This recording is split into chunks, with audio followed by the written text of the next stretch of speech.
Navigating the legal world can feel overwhelming, but it doesn't have to be. The Indiana Lawyer Podcast is here to help you understand the laws impacting your life, work, and community. Whether you're a legal professional, a business owner, or someone who wants to know how Indiana law shapes the world around you, this podcast is for you. Hosted by Alexa Shrake, a passionate legal reporter, we're here to bring you clarity and insights like no one else can. This podcast is brought to you by Taft, today's modern law firm.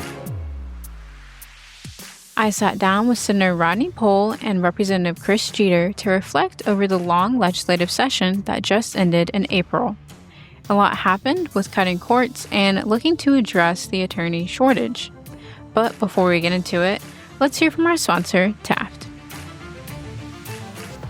Taft, today's modern law firm. At Taft, we cultivate a highly respectful, transparent workplace that fosters creativity, teamwork, inclusion, and diversity. We couple our culture with a client-first approach, rewarding lawyers who understand their clients' goals and work to deliver success. Taft, the modern law firm. To learn more, visit taftlaw.com.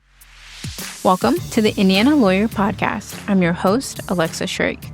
I'm here with Senator Rodney Pol, D. Chesterton, and Representative Chris Jeter, R. Fishers. They both just wrapped up a hefty legislative session.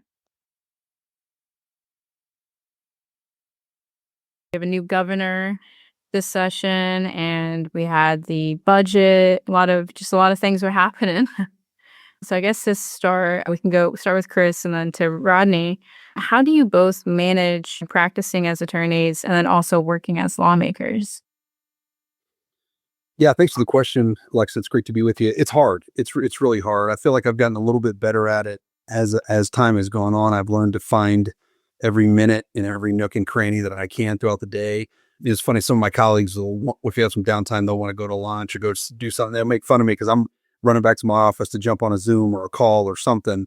So it's hard. I'm very fortunate. I've got several other lawyers in my firm that help, and they're a huge help when I'm in session to kind of help keep the trains running and take the conference calls or the status calls with the court. And I'll got to give a shout out to the judges too. A lot of really great judges that work with us and understand the importance, I think, of this kind of public service. And so it's kind of a team effort. It's hard, but I think in the end, it's worthy.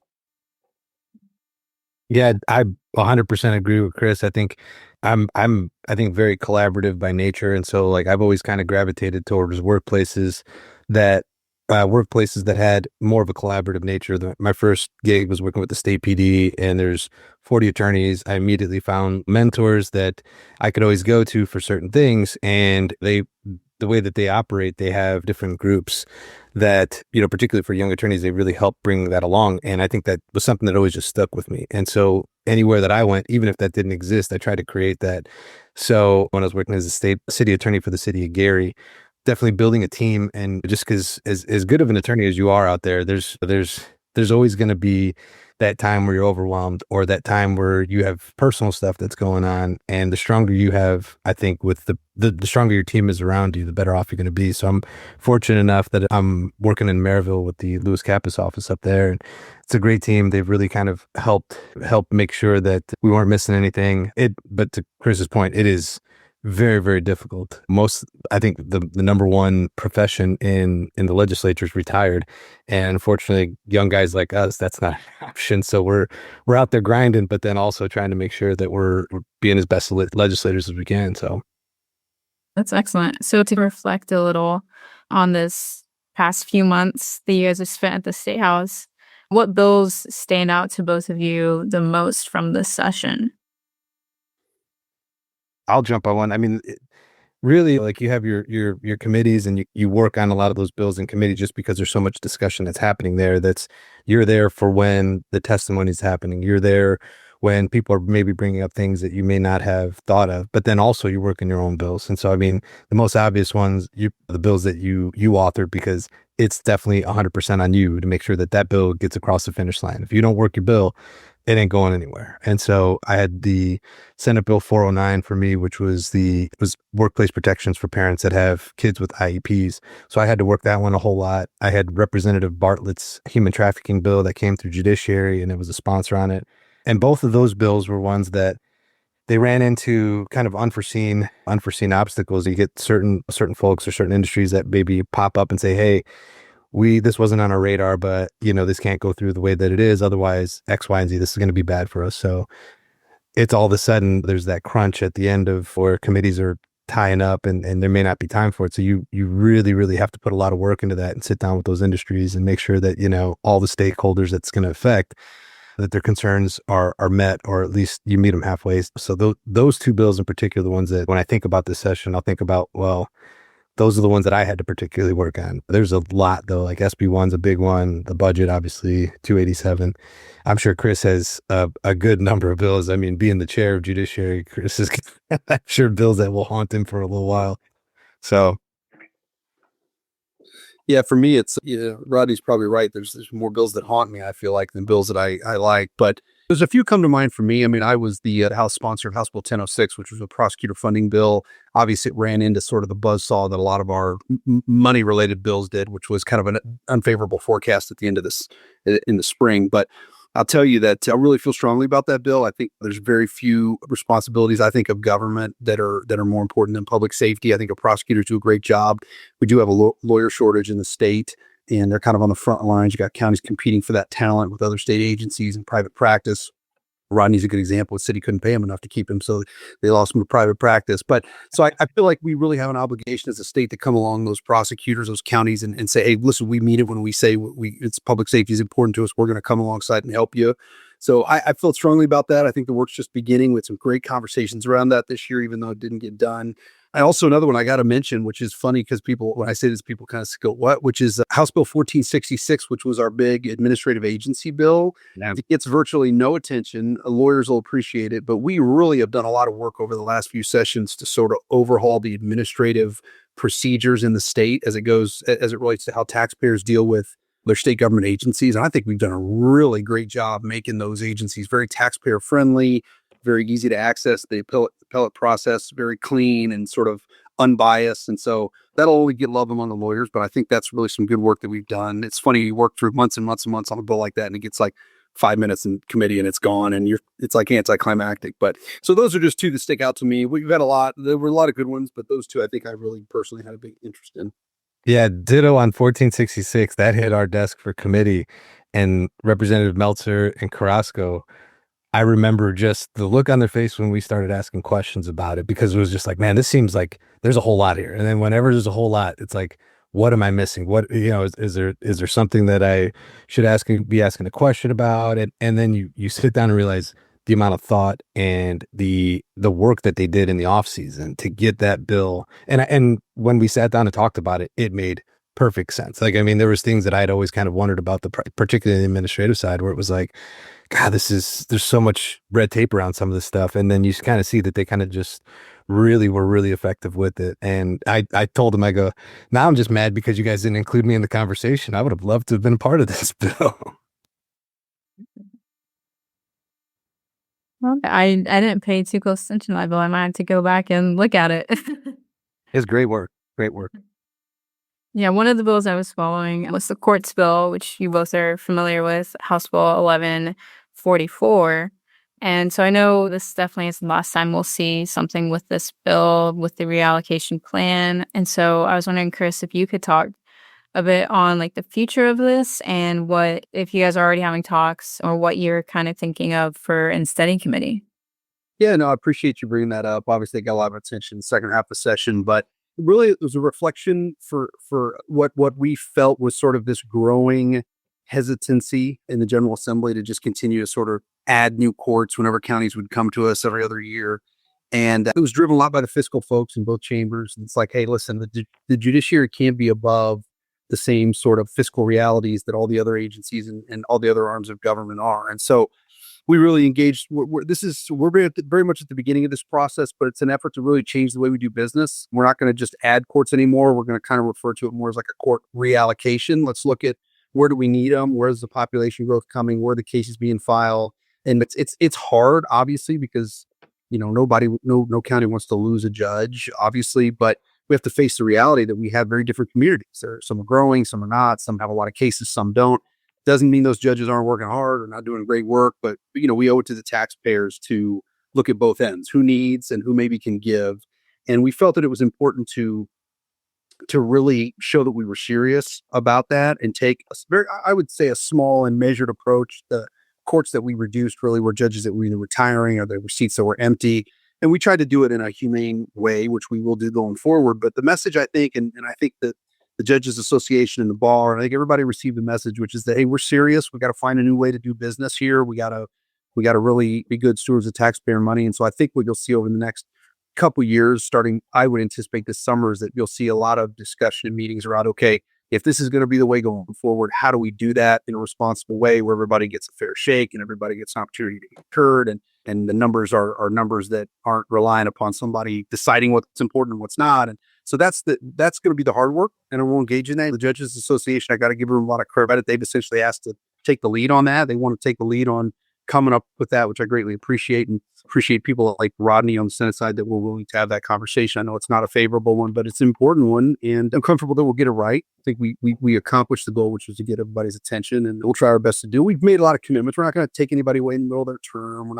There's things we're not going to do, but I just think that for the future of the judiciary, like we've got to take a holistic approach, or else we're going to quickly get to the point where there's not going to be much of an appetite to add more. So that's where we're at. We'll see how it goes, but I'm confident that the committee and the lawyers on both sides will do what needs to be done.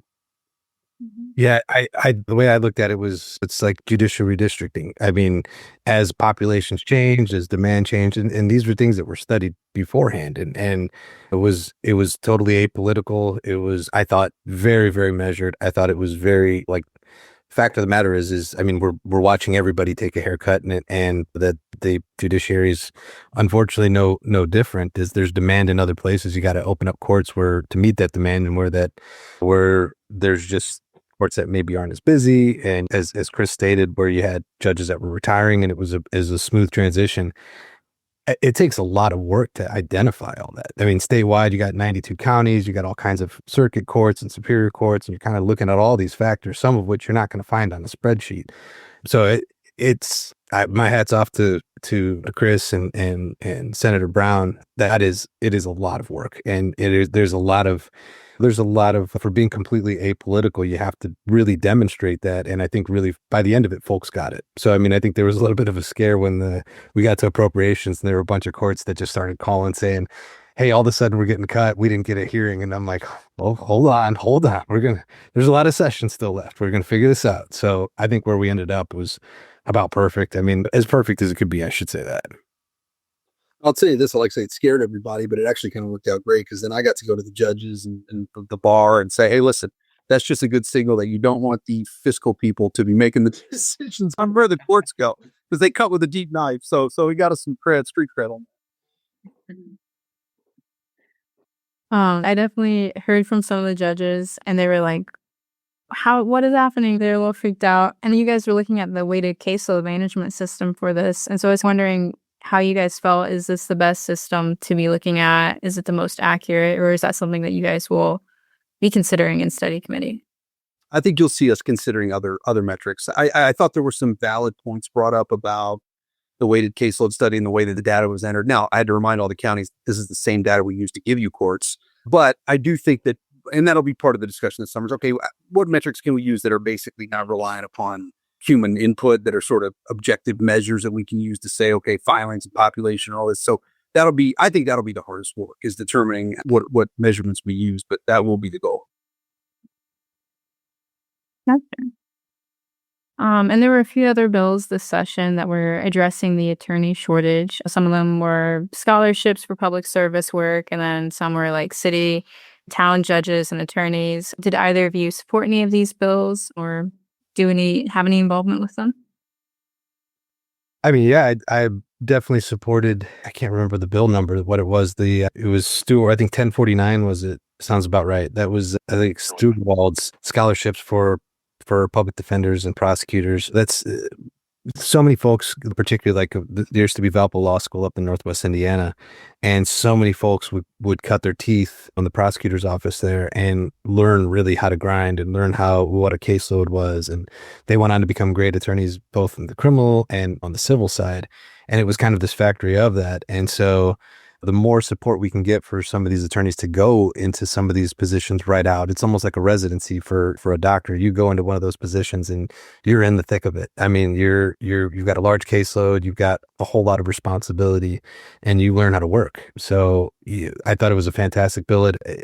I believe the elements of that ended up in House Bill 1515, which definitely a different bill. And I think on my floor speech on that bill, I said, I can't. The other part of the bill was just about like school zoning and charter school zoning.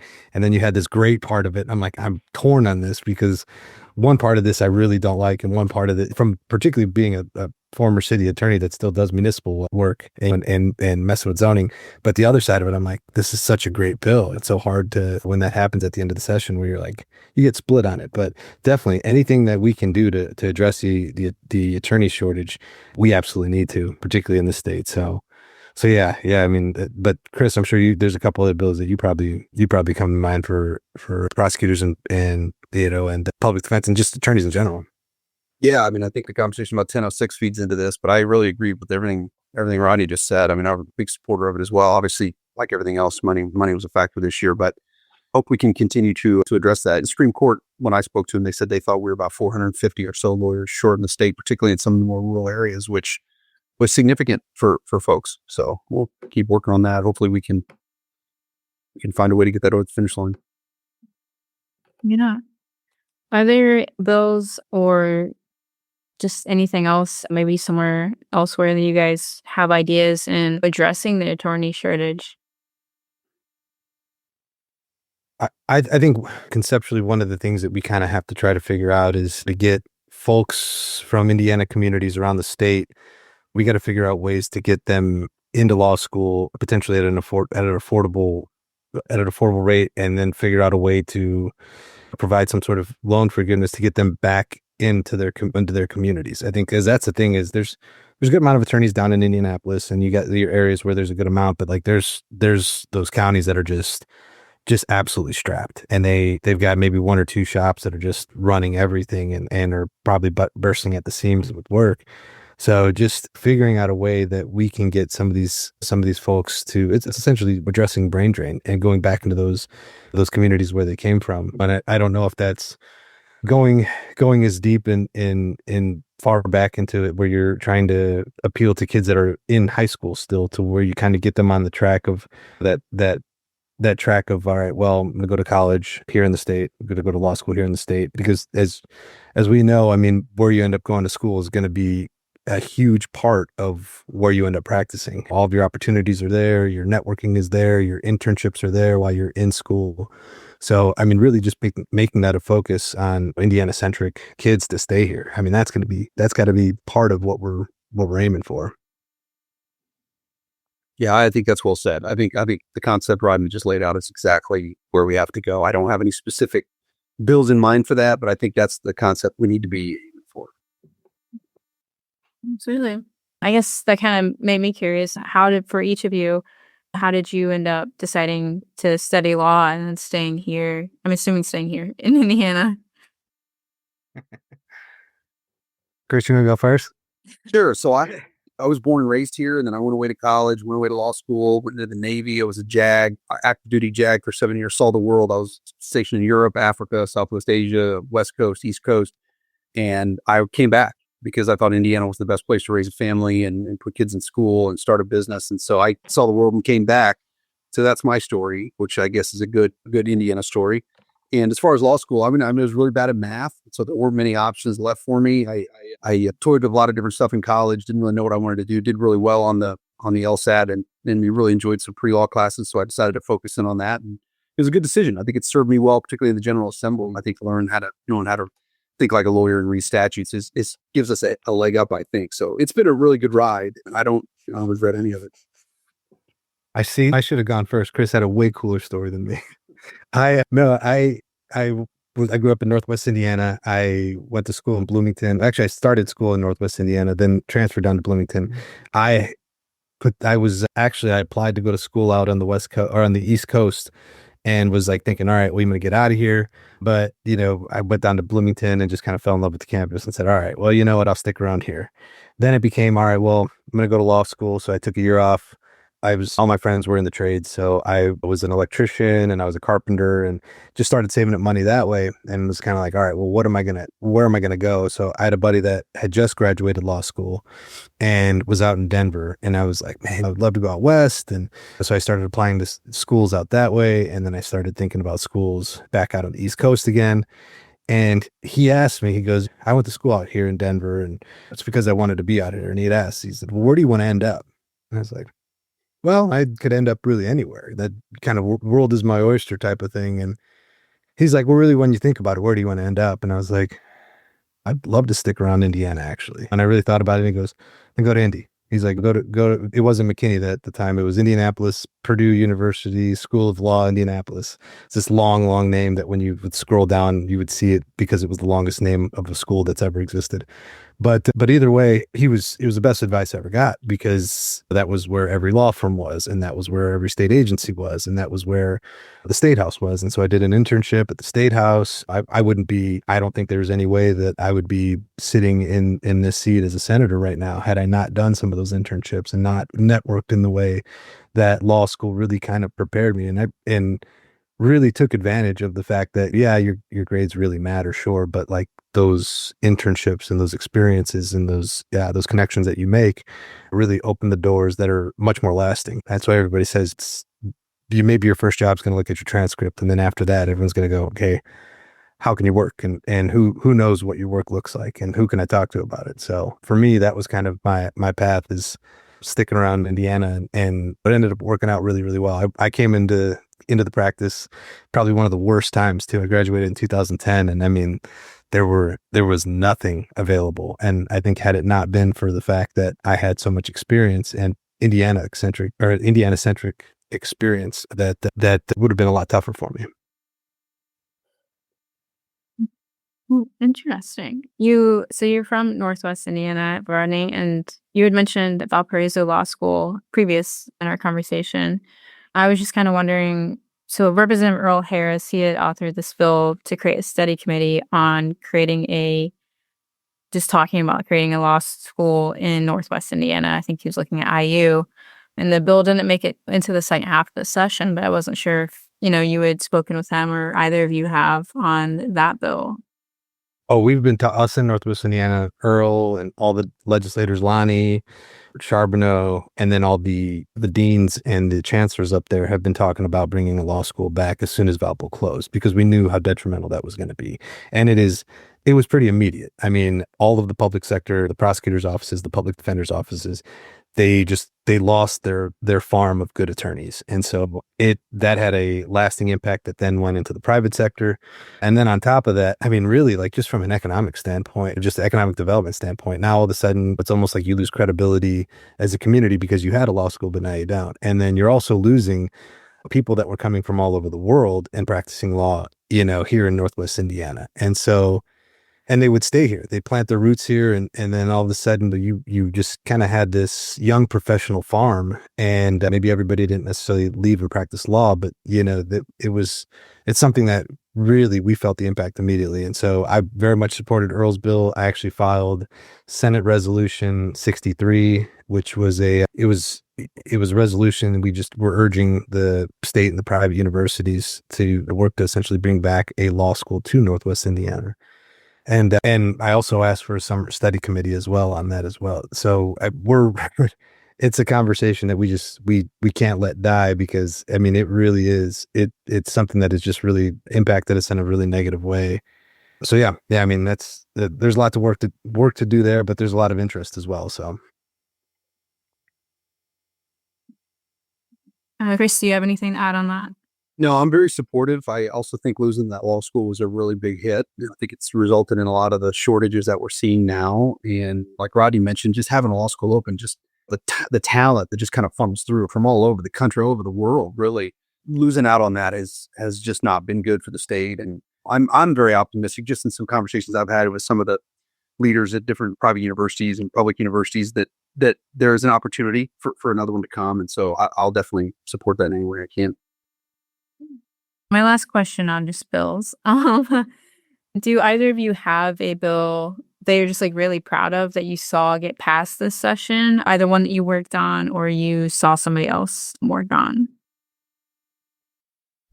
I think that there was I would say that the human trafficking bill that Bartlett had been working on, I think that took really, it was a kind of a Herculean effort to get that across. And just because there was just these last minute issues. And to kind of see, I remember I was livid in the committee and had kind of let the industry know. And I think Senator Freeman was as well. He was kind of like, well, we're going to have to do this amendment, and kind of chastised folks in the industry. And I essentially challenged them to come and talk to me as soon as possible, because I wasn't going to let this bill get neutered in the way that it did. And I was really happy to see how quickly the industry did respond and was willing to work. And it was very collaborative, and then having helped them quell the fears of some of the folks that had essentially said, okay, well, we're just going to have to kill this. But you see a lot of work go into bills, and that at the end of the day, like on that bill particularly, like the passage of that bill in Texas increased the convictions for human trafficking 400% in Texas, where it's like a human trafficking hub. And so just that alone was just kind of like, you can't not do this. And any time that you delay doing it, you're essentially allowing human trafficking to continue unabated. And it's not to say that that's the silver bullet for it, but to see stats like that, it's kind of like, all right, this is worth it. This is worth to put however much work we can. And so we were able to get that done, which was, I think, when it was all said and done, I was very relieved. It was definitely one of those, like, wipe the sweat from your brow and go, okay, what's next? So. Yeah, I'm trying to think of different bills than the ones I've already mentioned. One of them I think that made me really proud was Senate Bill 324 was kind of our fentanyl bill for the session. It's funny, the House and the Senate have sort of over the last few years had differing views on sort of crime and punishment. Generally, there's some folks over on Rodney's side that, not necessarily, not him, but on his side that are on his chamber that are pretty heavy on increasing penalties on crimes. And I think sometimes, and I'm being guilty of this, we can fall into the trap of thinking that if we just increase the penalty on a certain crime, then we're quote unquote tough on crime. And when in reality, I think it's a little bit more nuanced than that. And I think that, and the House has always been a little bit more concerned about proportionality. And if we increase this crime, now all of a sudden it's the same as this one, when this one's more serious. And then we got to move this one up. And we've been kind of protective of that, probably because Representative Stewart, who's sort of our dean of the lawyers over here, worked really hard on that proportionality issue in 2009, 6, 7, 8, 9. And so this year I was really proud of the way we kind of came together and we compromised and we negotiated.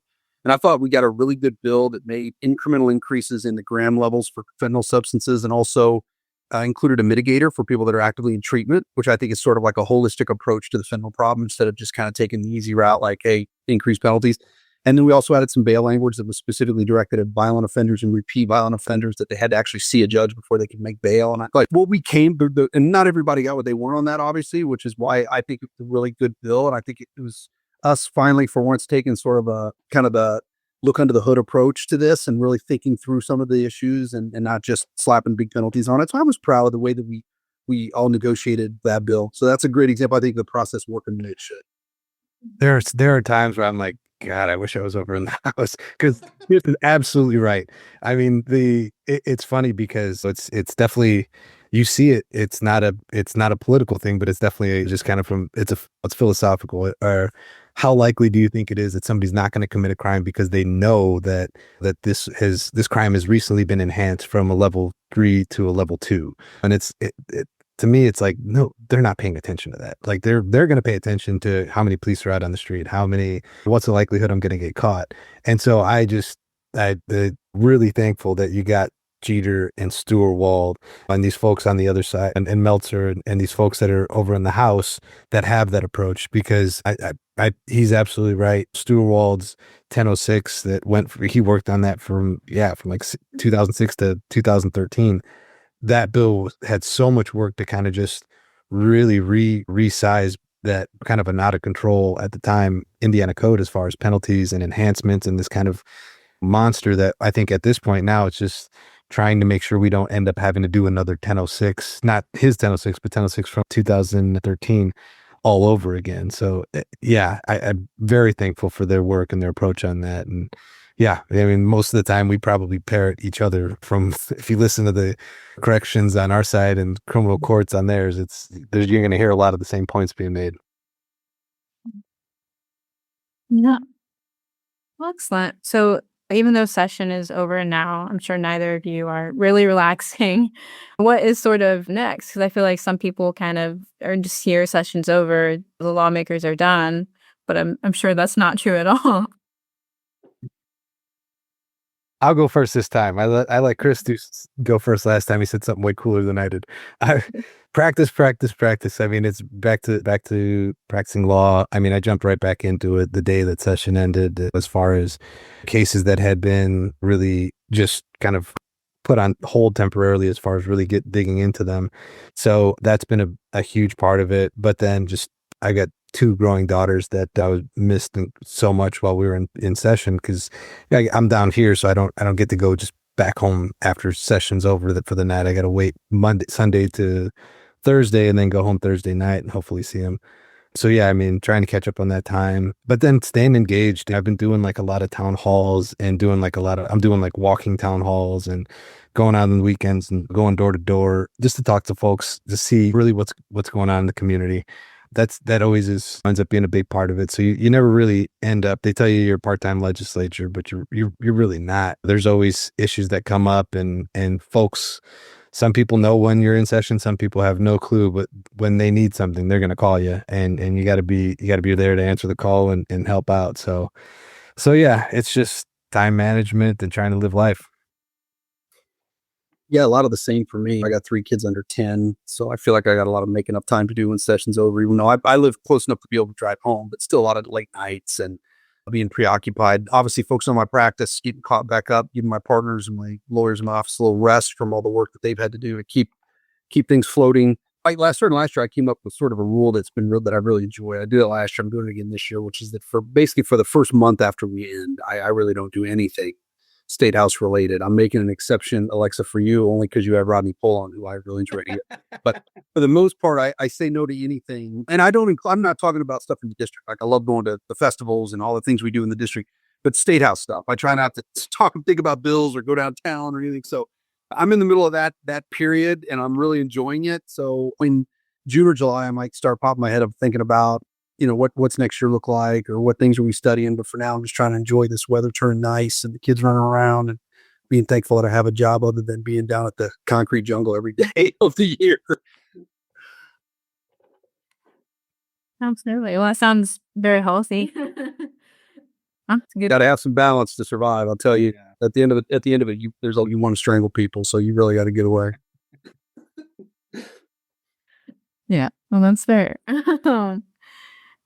So I guess actually I have one more question on bills, if that's all right. I wasn't sure if there were any bills that you guys, either of you, wanted to file this year and just kind of didn't have the capacity to, or just things you're planning for next year. Man, yeah, you're asking a question about what we didn't file, and that seems like so long ago. And this year we got 15 bills to file. So, I mean, usually we've been kind of clamped down 10 or 5 in the last couple of years. So 15, it seemed like that seemed like it was quite a bit. So I don't know if there was anything I didn't file. I know there's stuff that I've got ideas for going forward next year. Representative Harris got Lake County added to the gun task force, the Indiana Gun Task Force, and I'm looking to potentially add Porter and LaPorte to that as well. I think it's a good program. There's actually one of the things that Representative Jeter brought up was on 324 and then those on the bond and bail hearings. I had a great conversation with Senator Freeman about some things that we could build upon that. And I think that's kind of it too. It's like, if anything, you almost forget about some of the things that you thought, oh, well, maybe I'll do a bill on this, and you move on. But you get a lot of good ideas based on some of the legislation that just came through this last session. So you get a lot of I don't want to say trailer bills, but like something like that where you're kind of like, all right, well, that's great. We did this. How about move this to the next step on this? So with the bond hearings and stuff like that, looking at the idea of the potential of what would be potentially looked at by the courts there, and then whether or not counsel is going to be required for some of those bond hearings, because it's a pretty big decision that gets made as far as what those bonds get set at. So yeah, stuff like that. I mean, there's always going to be more bills to file, and there's going to be a whole summer of hearing from our constituency and different industries about what to work on next. So I'm really glad Rodney brought up the gun crimes task force. I feel like that was maybe one of the most significant casualties of sort of the budget forecast, was the expansion of that program. If you ever get a chance, Alexa, you should do a story on the gun crimes task force. I'm telling you, I would argue it is the biggest return on investment in the public safety arena that government has ever made. I mean, the law enforcement community, it's become this very prestigious thing to do. These law enforcement agencies send their best, and these guys are out like literally taking down some of the worst folks coming in and around through the state. They do an amazing job. The technology that they use to track these guns to different defendants and apply them to different crimes, it's really just unbelievable if you ever get a chance to go and have them kind of show you what they do. So I definitely think expansion of that should be in the future. I think Rodney's comments on bail are very appropriate. We're in the middle of a 2-year bail task force that Senator Freeman and I are co-chairing, which is anticipating that we might be making some changes to bail in the next couple of years. So I think will be something to look forward to as well. I think our work on the administrative law front will continue. I think that's sort of a larger movement as we kind of continue to beef up our Office of Administrative Law Proceedings and put more agencies underneath that and refine their procedures a little bit. But those are just broad brush thoughts that I think are probably coming, because like I told you, for the next at least 3 weeks, I'm not thinking about that at all. Well, fair enough. Yeah, that those all sound interesting. And I think that covers my questions I had for the both of you. Was there anything else that either of you wanted to add that I didn't think to ask you? I would just say for lawyers out there to listen, if you got any ideas, I love hearing from random attorneys about quirky issues and potential bill ideas. That's one of my favorite phone calls that I get. It's just some attorney that's like, "Hey, I had this happen." I would say just Google my office, or if you can remember, s4@iga.in.gov. I always love working with attorneys on different fixes for things that are just out there in the law that you run into while you're litigating cases. Believe me, I've run into several where you're just like, yeah, gosh, yeah, I guess technically that's the way that this is stated, and this is just there's an oversight in it. I mean, so many times we go through these bills, and we all have a specific vision on how it's going to apply, and undoubtedly you're going to miss something. So yeah, definitely just reach out. I think those of us that are lawyer legislators really like the conversations that we do have with attorneys from across the state. And it's always interesting. It's what we practice. It's what we live. And then we get to essentially try to make our legal system better through the legislature. So yeah, I agree. Great. We get great feedback from lawyers. And I really appreciate hearing that as well, because they practice in the code every day and show us things that definitely don't make sense or that could be written better. I had a defense lawyer send me an opinion from a trial court on a suppression issue that he's like, "I think we need to fix this." And I read it and I thought, yeah, he's right. This is messed up. So those types of things are great. I did have a judge in this state tell me when I was in his courtroom that I'm no longer allowed to argue that the statute is not well written. So judges and welcome your input, St. Rodney, and please hit us up. We love hearing it. And the bars are great group at State House. They're very helpful. The Judge Association is great. We have a lot of really great groups that help us out. That double-edged sword. It's like, yeah, sure, I'll give you that little break while you're from your practice while you're in session. But as soon as you get out, don't even try to talk about how the law isn't necessarily. That's your job, not mine. Exactly. Well, excellent. Well, I appreciate you both for doing this, talking to me, and taking the time out of your day. I think that covers everything. So thank you both so much. Hey, I enjoyed it. Thanks to both. Yeah. Thanks, Alexa. Okay, that'll do for this week's interview. Chris and Rodney, thank you again for joining me today. To our listeners, head over to theindianalawyer.com to read more legal news. Until next time, you can listen to past episodes wherever you get your podcasts.